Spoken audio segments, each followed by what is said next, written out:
in Shanghai, in London, New York, or Paris, and buy advertising space all over the world from the comfort of your desk through one platform.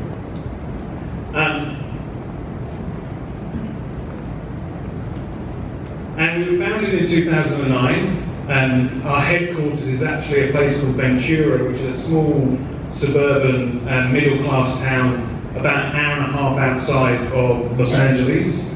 We are 25 offices globally, with about 7 offices in Asia, and 1,300 staff globally. We're about 160 now in Asia, roughly split about 50-50 between North Asia and South Asia. I myself am based in Singapore. So we're also a publicly listed company. We're listed on the NASDAQ in the US, it's valued at about $9 billion at the moment. We listed in 2016, 3 years ago. And the only reason I mention, there's 2 reasons why I mention that. Number one is that when we listed on NASDAQ 3 years ago, we listed in possibly the most hated sector on Wall Street at the time, which was ad tech. And we proved a lot of people wrong when we listed, because I think at the time there was this fear, there was this concern that the future of the internet was really built around 3 or 4 major global media destinations, right? Often known as walled gardens. And we proved that actually the open internet has a huge amount more value than people realise. The open internet outside of the walled gardens has a huge amount more value than people realise. The other reason I mentioned our market cap is because I think 3 years ago, if you could be forgiven for not knowing or being concerned or scared by programmatic. And we do tend to use a lot of jargon, a lot of acronyms and things like that. And I think 3 years ago that could be forgiven. But I don't really think that's the case anymore. I think if you are an advertiser, if you're a brand, if you work in a marketing team or you work for an agency, you should know what programmatic is. And if you're not leaning into programmatic in some way, shape or form already, you should be doing so. And the final point about the trade desk before I start talking about TV is, if there's one thing you should know about us, it's that we represent buyers only. We only represent advertisers. Our software knows how to do one thing, and that's how to optimize and maximize utility for an advertiser's media budget. We're not a media owner, we don't own any media. You'll hear me making shortly some remarks about the importance of a healthy, open media ecosystem, but we don't actually own any media ourselves. We don't build any technology to help media owners improve their rates and yields and things like that. We only represent advertisers. So let's talk about TV. So you may be wondering why would somebody from a media buying platform like The Trade Desk be interested in talking about TV and care about the future of TV? Well, when I first started working in digital advertising around about 15 years ago, the team that led digital and the team that led TV pretty much didn't speak to each other. They were 2 completely different teams within the agency, and digital and TV were separate line items on a media plan that really didn't talk to each other. They were planned completely independently. And TV, of course, is now, and was then, a mass media tool for reaching millions of people in their living rooms with the same message. And digital came along and changed that. The most obvious way that digital technology changed that is literally the digital signal. So you'd be hard pressed to find good quality content at scale and to advertise against through an analog signal across Southeast Asia right now. Pretty much all analog signals are being switched off, either have already been switched off or will be switched off before the end of 2020. And second is the smart TV. So the interesting thing about a smart TV is that smart TVs aren't really TVs at all. Smart TVs are computers. Smart TVs have more in common with a mobile phone than they do with TVs. Smart TVs have an operating system. When you load up a smart TV for the first time, you sign, you opt into terms and conditions, just like you would when you load up your phone or your Android phone or your iPhone.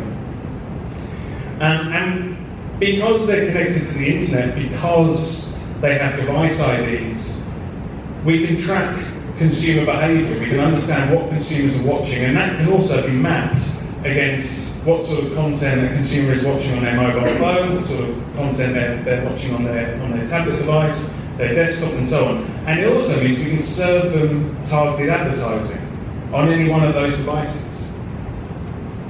And then that's the third most interesting way that digital has changed TV, is that around about half of all viewership of TV is not done on a TV at all. It's actually done on a mobile phone. And I'm pretty sure everybody in the room would have heard of Netflix. Netflix is probably the best example of a large-scale OTT player, international OTT player. But the great thing about OTT in Asia is that Asia has an extremely vibrant, competitive ecosystem of over-the-top TV players. And they're not just a delivery system either. Increasingly, OTT players are actually investing in their own original content as well. And then one final stat, so 44% of Asian internet users own a smart TV or TV streaming device. In the Philippines, like I said earlier, 3 in 10 Filipinos own a smart TV, and 7% own a streaming device. And it's tempting to think that this shift towards digital TV is purely disruptive. But that's not really the case either. So internet streaming of TV has, in the last 5 years, increased by about 7% year on year. It's about 42%. The amount of minutes that the average Filipino watches TV in the day has increased about 7% year on year for the last 5 years. But it's not like linear and broadcast TV has come down proportionately to that. It's come down by about 12% over the last 5 years. But actually what's happened is the overall amount of consumption has gone up. Overall amount of consumption of all TV has gone up. And that makes perfect sense. Because what the mobile phone essentially did to TV was untether it from the living room.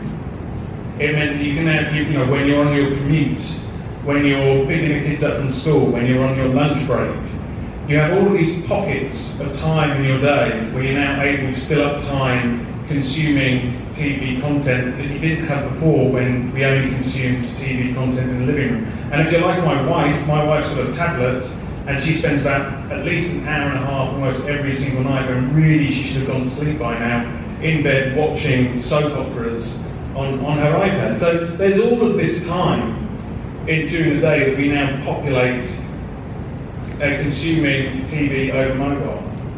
So the Trade Desk, when we talk about TV, we're not talking about a device. When we talk about TV, we're talking about a specific type of quality produced content. And so I mentioned, why would someone who works for a media buying platform such as the Trade Desk care so much about the future of TV? Well, I care about it because, for the same reason I care about the future of the internet and how advertising and the internet work together, and how actually advertising funds the internet. The way, we all access the internet for free, and it's because of advertising. And if you think about how the major global media platforms operate, they are funded almost 100% by targeted ad revenue. And so as the internet and TV become inextricably linked, targeted advertising, aka programmatic, will become fundamentally important to the future of TV, to to the future of content. And if you think I'm kind of future gazing, that this is actually available now. So you can, if you wanted to, you can log into our platform, like I said, from the safety of your desk in Manila or Sydney or Shanghai or London or New York, and buy TV content today if you wanted to.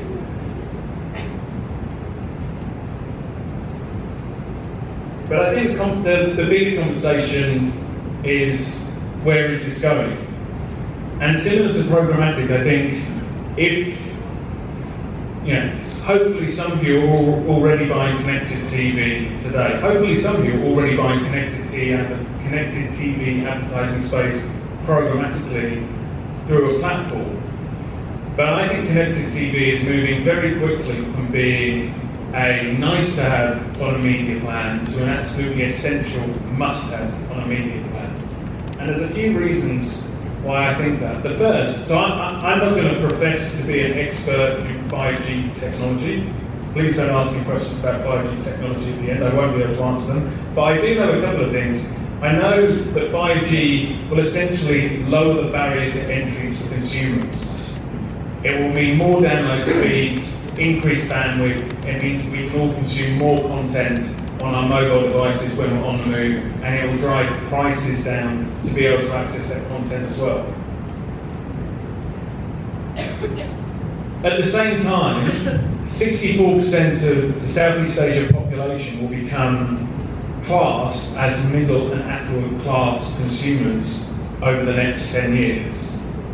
So that is 200 million more people with money in their pockets so that they can go and buy better devices for consuming on, and so that they can actually, and if you're an advertiser, if you're a marketer, if you're an agency, people that you can target who have money to buy your products and services. 200 million more people, by the way, is the size of a country like Brazil.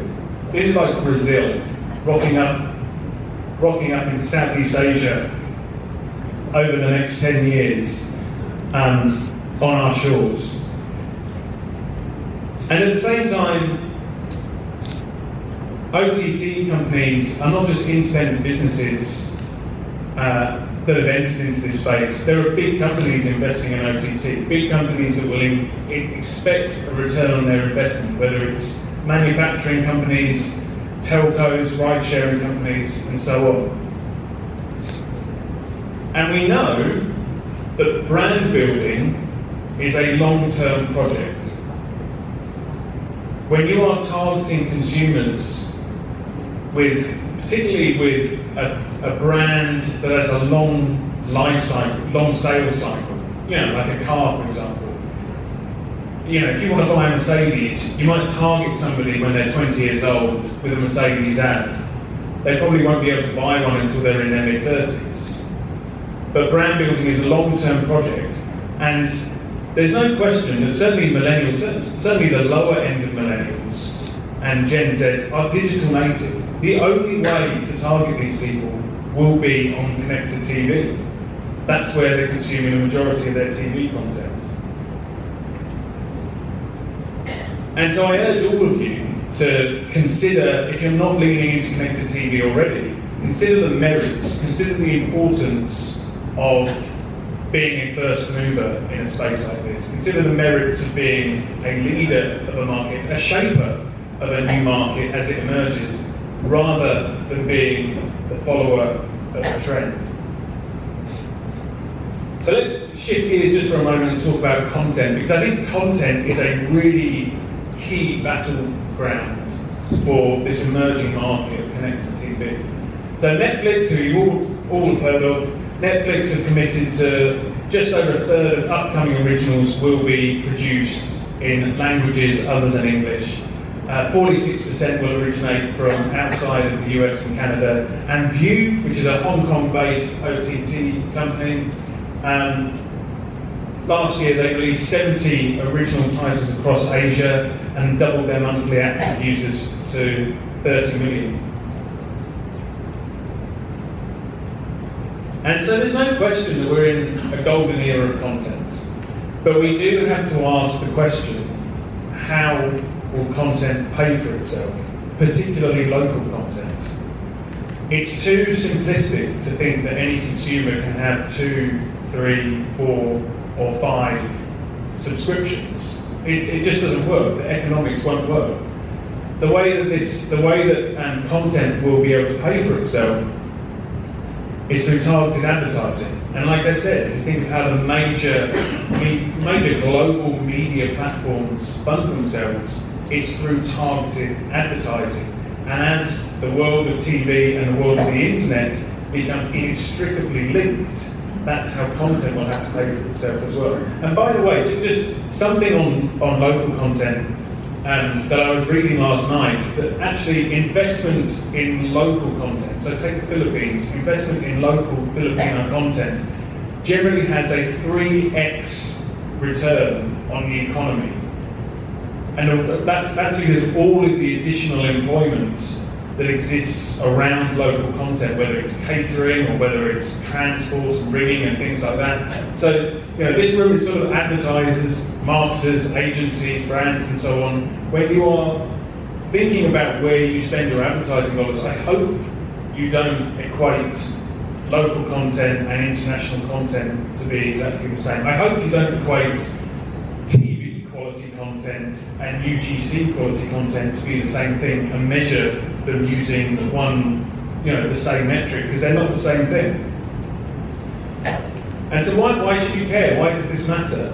Well, as consumers, we wear 2 hats, right? We're consumers and we're also marketers. And as consumers, we benefit from this huge amount of choice that the internet has given us. We benefit from high quality entertainment, the majority of which is funded by advertising. We benefit from things like news journalism which holds power to account when it's done effectively, that is funded by advertising.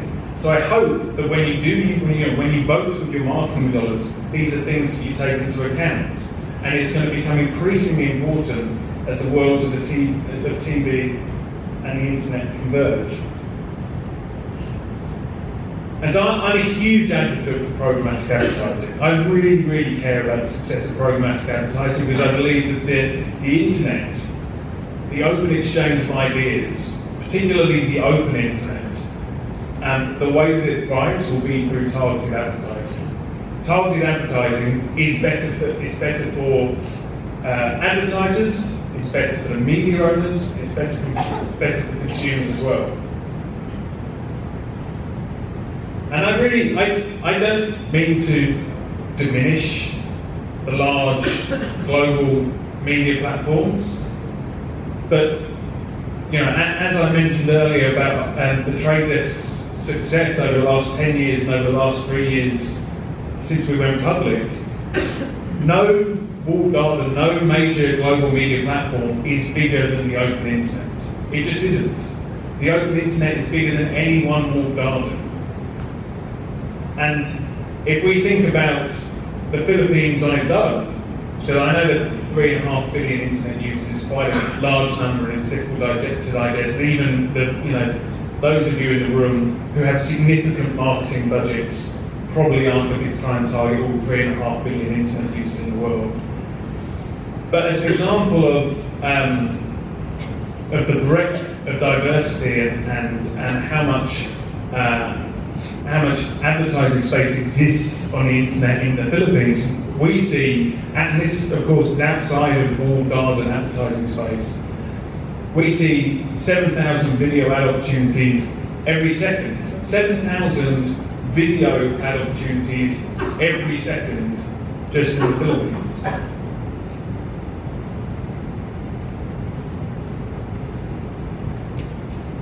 So there's this tug of war happening, or offensive match, between the open internet and massive destinations, often known as walled gardens. And I think, as I said earlier, this is not just about marketing efficacy. This is about what sort of internet do we want? Do we want a democratic, transparent, federated internet, the internet of open ideas, or do we want an internet that has power controlled by 3 or 4 major global companies? And it's a really important conversation to be happening now, because as connected TV is proving at the moment, as consumption shifts over to connected TV, particularly on mobile, the internet and TV are becoming inextricably connected. But I've never been more positive about the future, right? I've never been more positive about the future of the open internet. I've never been more positive about the future of how advertising will fund the internet and how advertising will fund the future of TV as well. But this room is full of marketers, people from advertisers, agencies and brands. In 5 years' time, ad revenue from OTT TV will be worth, in 5 years' time, the OTT market will be worth $48 billion. Half of that will be ad revenue. 52% of that will be ad revenue, about somewhere between $24 and $25 billion. And if you are a marketer with a budget in this room, that means that your marketing budget will make up some of that $24, $25 billion. Which means you have a say in how the future of the internet works. You have a say in how the future of TV works. And as I said, I hope you don't take that responsibility lightly. I hope you don't use the same metrics to measure UGC content and high quality TV content, news journalism, entertainment, things like that. I hope you recognise that those two things aren't the same thing, and that it's important for society that we head towards an internet that is more open and stays that way. But as I said, I've never been more positive. And that's the end of my presentation. Thank you so much for your time. Time for questions?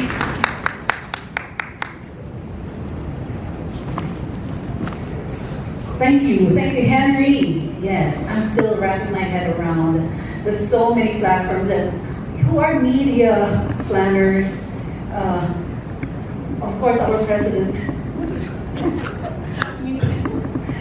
I don't envy the job of a media person because it's such a dizzying kind of. There's so many choices actually. So if there's a pitch that you will give for our media practitioners here, why would they choose OTT over some other platforms or? Yeah, it's because that's where consumers are moving to. And you can target them in more places. You can use, most TV advertising, certainly over the last 25, 30 years, has been bought based on demographic data, and the effectiveness is measured on demographic data. But programmatic advertising using platforms such as the Trade Desk allows you to be more targeted, overlay different types of data, whether it's purchase intent data or behavioural data, things like that. So much more impactful signals that will infer whether that's your target audience or not. And how is it in Sydney as compared to us here? How far are we from your experience in Sydney? I've worked in London and in Australia, and the role I held in London was also a global role. I don't think it's necessarily far off. I think that there's, we do some of the Trade Desk's best work is done in Southeast Asia. We're doing some really good work at the moment in digital out of home, so actually buying digital out of home advertising space programmatically. So you can imagine that actually being sat at your desk and buying signage out on the streets and in office spaces. Just you don't have to sign any piece of paper, you don't have to talk to anyone, you just load up the platform and you just buy the advertising stuff. You have to pass a credit check as well. it's really as simple as that. So, And actually, if it's any sign, some of our clients mentioned that sales of large TVs are actually on a rise these days. And typically we would hear about, oh, my children are no longer watching, they're giving up their TVs, but there's a different occasion or consumption occasion for TV viewing for family that's happening at this time. And that's why TV sales, large TV sales, or if you notice, if you go to appliance stores, there's a boom in large TV sales these days. If that's any sign, then I think, as you mentioned, we're probably not behind. no, I don't think so. Yeah. And like, actually, in Vietnam, for example, you can buy a smart TV for as little as $130. I think it might be because it's right next to China. But the cost of smart TVs is coming down. I think one of the things that one of the challenges I know that our engineers, when they're building device graphs, is trying to work out if we're targeting advertising for smart TV, are we doing it to an individual consumer based on one person's consumer profile, or actually are we targeting a household or a mum and dad watching TV together? It is possible to do that. It's a case of sort of overlaying different sets of data profiles and analysing the probability of who's going to be watching a particular piece of content at a particular time and so on. I don't know in Sydney or in London whether it has been established what is the ratio and or the share of user-generated viewing content as against original content viewing.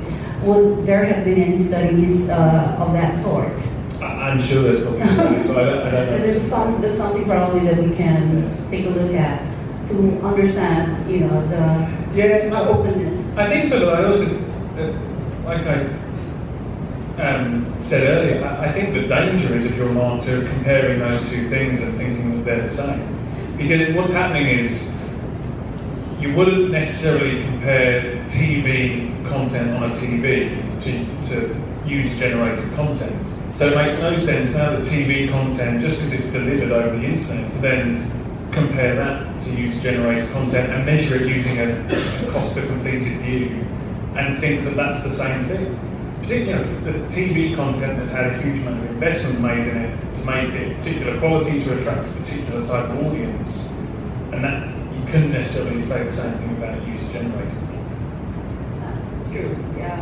So parang like the 10 hours or 4 hours. 4 hours, Filipinos spend around 4 hours or 10 hours. I think I heard. I think it's 4 hours. Yeah. How much of that is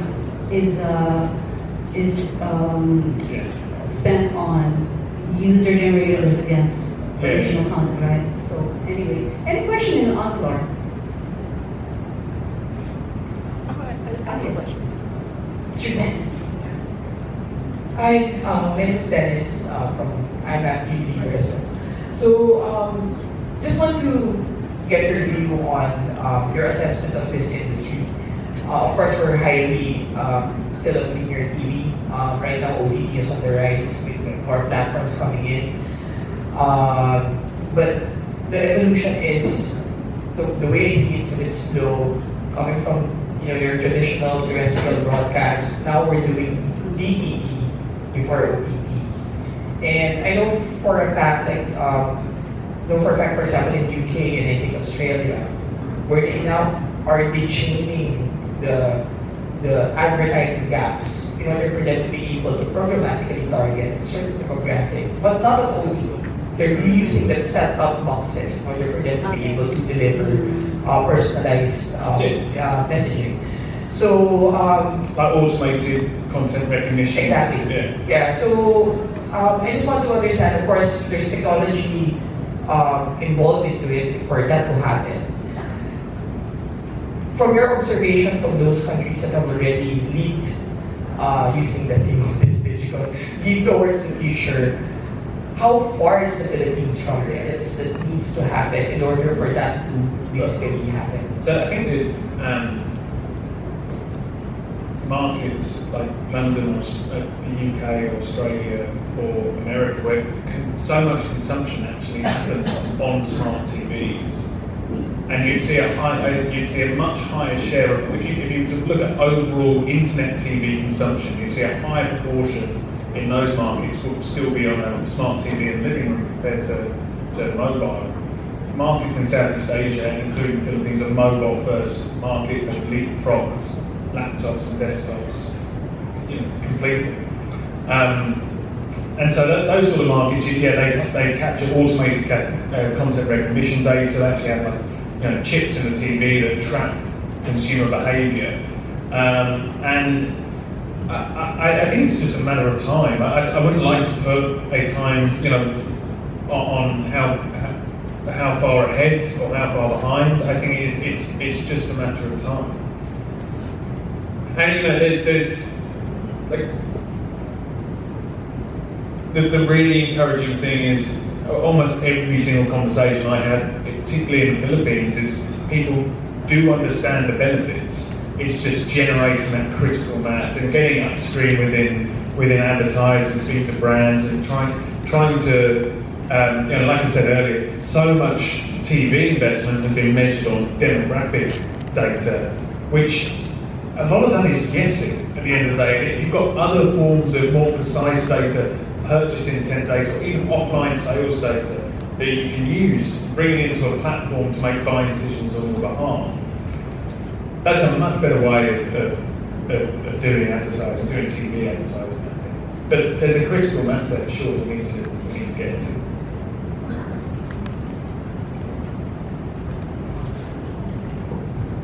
I think we can have one more question.